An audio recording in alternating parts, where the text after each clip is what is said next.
May tumalsik na bato. Sakto sa tiyan ko. Guys, hindi kawalan sa inyo kung magbibigay kayo sa daan, ha? Ay, lumipat na.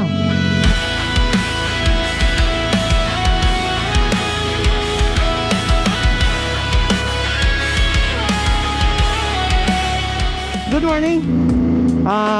So we are going for a breakfast ride. For the first breakfast ride na pupuntahan natin, at least first in the series, ano. We're going to a well-known classic.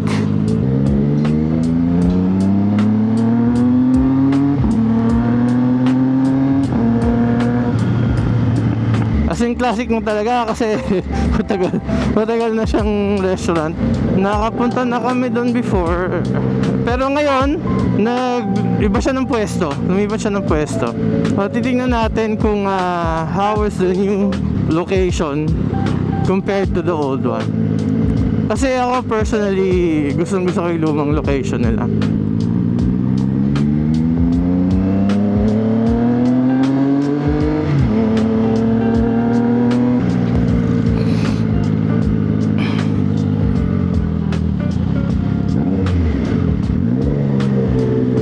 Ng bata eh.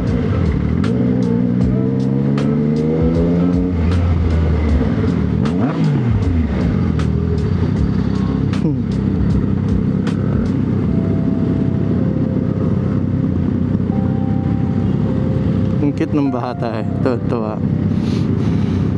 For the first video in our breakfast ride series, ang pupuntahan natin is, lagi ko nang pinupuntahan. Matagal na namin pinupuntahan sa classic spot sa Tagaytay. Ang bago ngayon is lumipat sila ng location. So I think alam na naman na yung tinutukoy ko, no? Pero yun nga, bagong location sila. And titignan natin kamusta. S-Works na enduro. Maganda. Tingnan natin kung ano nagbago besides sa venue or the location. May bago bang menu items? How is the service? Tsaka how is the place compared to the old venue? So speaking of bagong luma, I got into an old new hobby. Bumili ako ng airsoft pistol. Meron ba nag-airsoft dito? Dati ko na siyang hobby. Panahon ng mga Double Eagle na una, yung M82 ba yun? Which is basically an M4. Meron ako noon dati. Tapos yun, naglalaro pa kami talaga. Pupunta kami sa mga game site. Eventually, nag-stop ako kasi nag-aaral pa ako noon. Hindi pa kaya masyadong i-fund yung hobby. So, nag-stop ako. Tapos over the years, syempre, sumikat na siya. Although I follow the sport. Sinundan ko talaga yung sport. As in sa mga developments, sa mga events, naka-follow ako. Pero hindi lang talaga ako naglalaro for I think over 2 decades. Nakasubaybay lang ako literal. And then recently bumili ako ng airsoft pistol. Ano siya? It's a Glock 17 replica from WE or WE. Tapos dahil makalikot nga tayo, it doesn't look stock anymore. So ayun, yun yung pinagkakabalaan ko ngayon. Kalikot, modify, upgrade, palit, test. Pero hindi ko siya pinalalaro. Pang ano lang, backyard plinking. Eventually I wanna go and get a real pistol, a real steel Glock 17. So kumuha ko ng airsoft pistol for practical shooting, not necessarily pang laro ng ano ba term, skirmish or PvP, ganun. Yun yung bago kong hobby, ang bagong luma nga, ika nga. Para ito pupuntahan natin, di ba? Bagong place, pero luma na yung, matagal na yung restaurant. So, ngayon ay araw ng mga bagong luma. So, in my case, airsoft is an old hobby of mine na binalikan ko lang. Just like yung Mushroom Burger, lumang or matagal ng restaurant, pero may bago silang venue. Check out natin. Hopefully same or mas maganda, better food, di ba? Sana.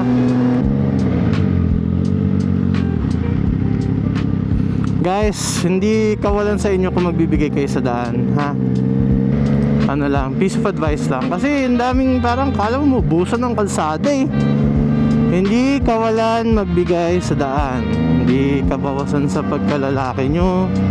Hindi yan bahit sa pagkatao ninyo. Guys, just give way. Share the road. It goes for everyone. Big bike, coaching maliit, coaching malaki, small bikes, bisikleta, e-bikes, di ba? Let's all share the road. Kasi pag nagkakadamutan, mainitan ng ulo, di ba? And make sure to wear proper gear. Let's not use the excuse na you are unofficial para hindi magsuot ng tamang gear. Hindi okay yan. Ito na yung bago venue. Okay. Now we know. Okay, sige. Pakita ko lang sa inyo yung dating spot. Ayan. So dito sila actually. Ito yung dating spot. Tingnan ko lang. Ito yung dating spot. Pero pupunta natin yung bagong spot. Or rather, babalikan natin yung dating spot. Yung bagong spot pala.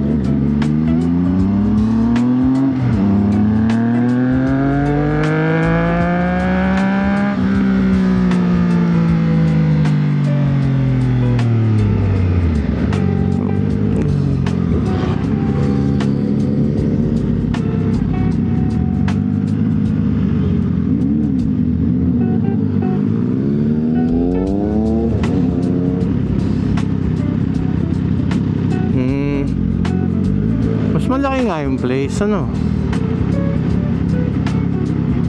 Okay lang ba ako dito?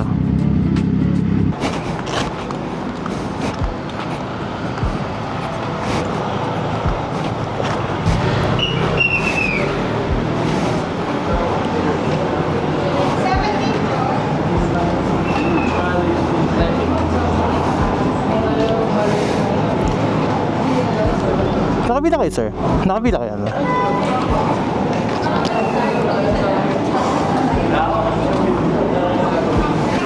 Sa dami nang nagpupunta dito. Siguro sa hype din kasi regular customer ako dun sa original branch. Hindi naman ako hindi man gano'ng karaming tao. Pero to be expected din kasi siyempre, bagong location, nagkaroon ng hype, nagkaroon ng trend sa social media. So, to be understood naman. Hindi naman sa nanggigate-keep ako kasi regular ako dito. Hindi naman sa ganun. Yun. Actually, maganda yun kasi at least they get more business. Yung mga hindi sana magta-try, nag-try sila. Okay, let's wait for order. Tingnan natin. So, iba yung order ko kasi ngayon lang ako nabusan ng mushroom delight. Ito yung order ko. Bago to sa akin. Well, ito mushroom fries. Lagi naman. Mixed mushroom sandwich. Ito bago sa akin to. And then mushroom soup. Kaya yung regular niya. Tsaka iced tea. Ayun lang. Tingnan natin.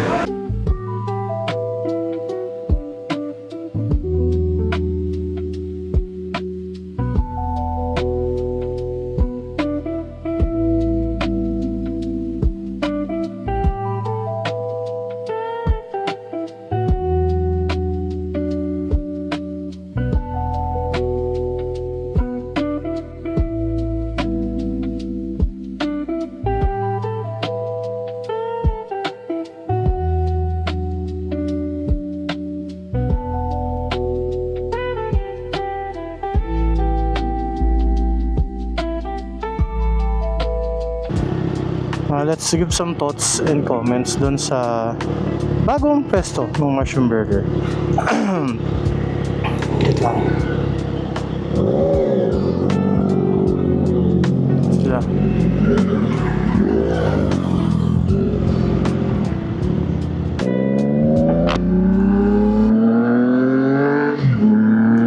Okay.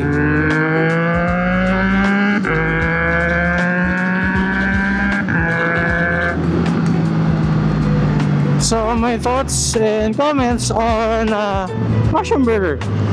Well, in terms of the food, siguro hindi lang ganun kaganda yung quality ngayon kasi dumog sila, which is understandable. Pero is it super different from the normal or the regular mushroom burger flavor or taste? Hindi naman. Feeling ko lang talaga na dumog sila ngayon. So yung taste, hindi naman nagbago. Ganun pa rin halos.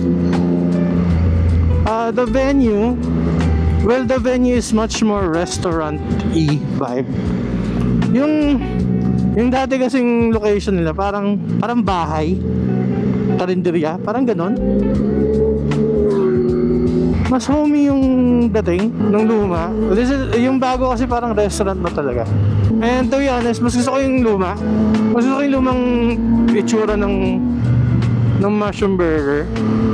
Kasi parang may charm yung luma. Yung pagkaluma niya may charm. Hindi naman siya yung mukhang luma na akala mo hindi na pag-iba na. Hindi naman siya mukhang unsanitary. Hindi. May charm lang talaga yung lumang place. Ito kasi parang ang dating is very, very commercial. I mean, don't get me wrong. I'm happy for them na kailangan nilang lumipat to handle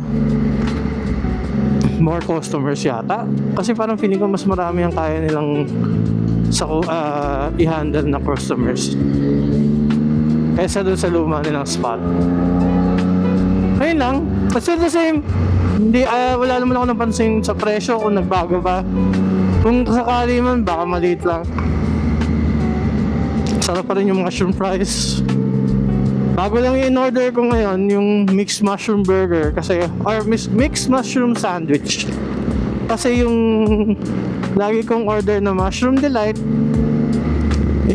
na kanin at may ginisang mushroom basically. Out of stock daw. First time ko na out of stock nun. Nagod dahil maraming bumibili, maraming nagtatry. But it's basically the same mushroom burger in a different place, in a different location. Parking, para mas malaki rin yung parking ng luma.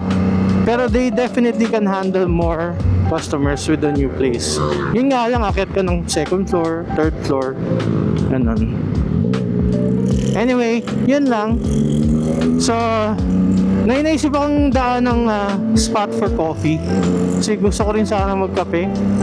Pero sa next video na siguro yun, I'll show it to you next video. But anyway, thank you for watching guys.